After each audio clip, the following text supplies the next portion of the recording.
অবক্ষয় প্রতিরোধে আজকের এই আইন শৃঙ্খলা সভায় উপস্থিত আমাদের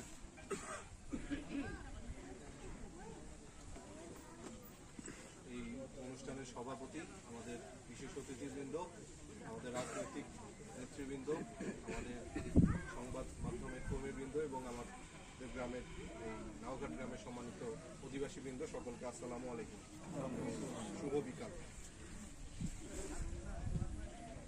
আমরা আসলে এখানে যে বিষয়টা আমাদের এই যে আজকে এখানে উপস্থিত হওয়া হচ্ছে আমাদের মোটামুটি আইন শৃঙ্খলা কমিটিতে আমরা একটা সিদ্ধান্ত গ্রহণ করেছি যে আমাদের উপজেলায় যে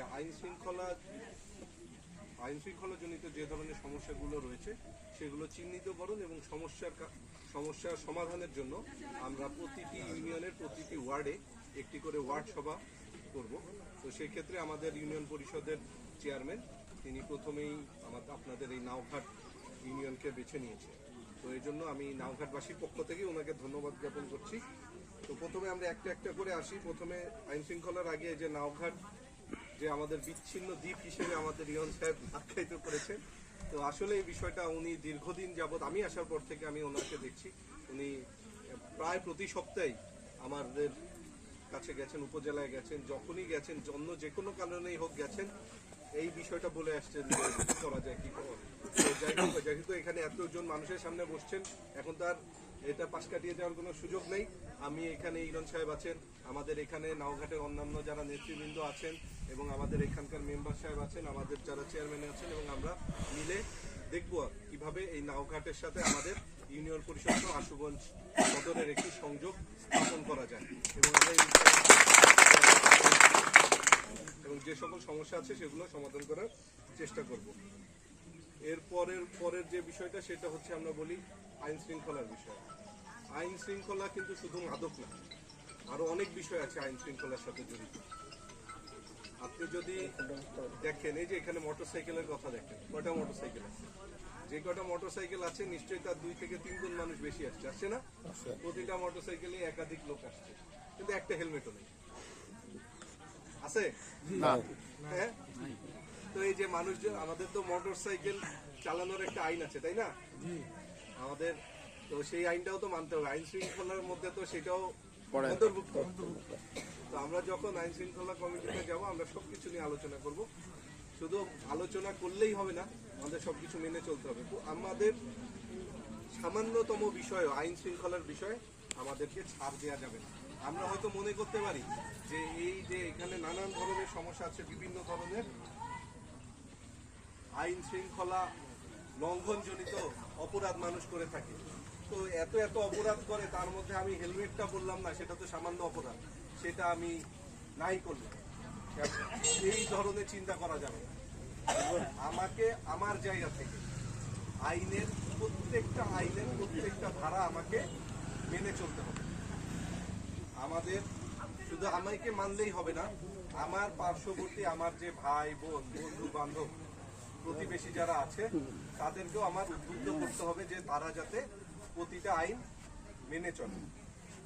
আরেকটি বিষয় বলি, আইনে তো বলা আছে, আমাদের ভূমি অপরাধ প্রতিরোধ আইনে বলা আছে যে কোনো জমির শ্রেণী পরিবর্তন করা যাবে না, কোনো জলাভূমি ভরাট করা যাবে না, কোনো ফসলের জমি কেটে পুকুর বানানো যাবে না। কিন্তু আমরা তো সেটা করি না। করা যাবে, সেটা হতে আমাদের জেলা প্রশাসক স্যারের পারমিশন নিয়ে করতে হবে, কিন্তু আমরা এটা কেউই মানি না। আমাদের প্রয়োজন, আমার মনে হচ্ছে যে আমার জায়গাটা ভরাট করা দরকার, আমি ভরাট করে ফেলি।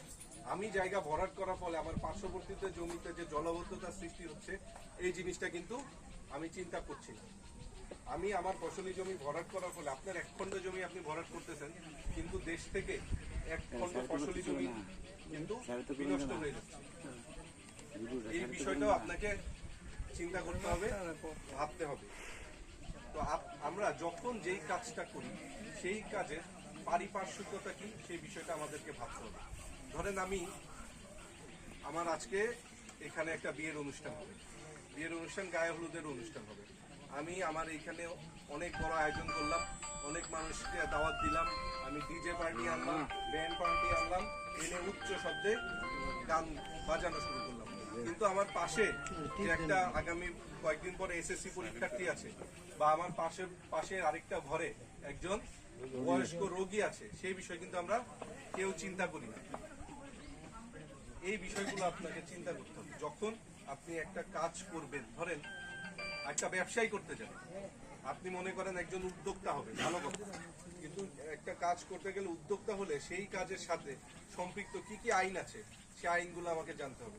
আমার ইউনিয়ন পরিষদ থেকে ট্রেড লাইসেন্স নিতে হবে, আমার ডিসি অফিস থেকে আমার ডিলিং লাইসেন্স নিতে হবে, পরিবেশ সম্পর্কিত হলে আমাকে পরিবেশ অধিদপ্তরে ছাড়পত্র নিতে হবে, আমার ফায়ার লাইসেন্স নিতে হবে। এই বিষয়গুলো আমাদের সকলকে উপলব্ধি করতে হবে।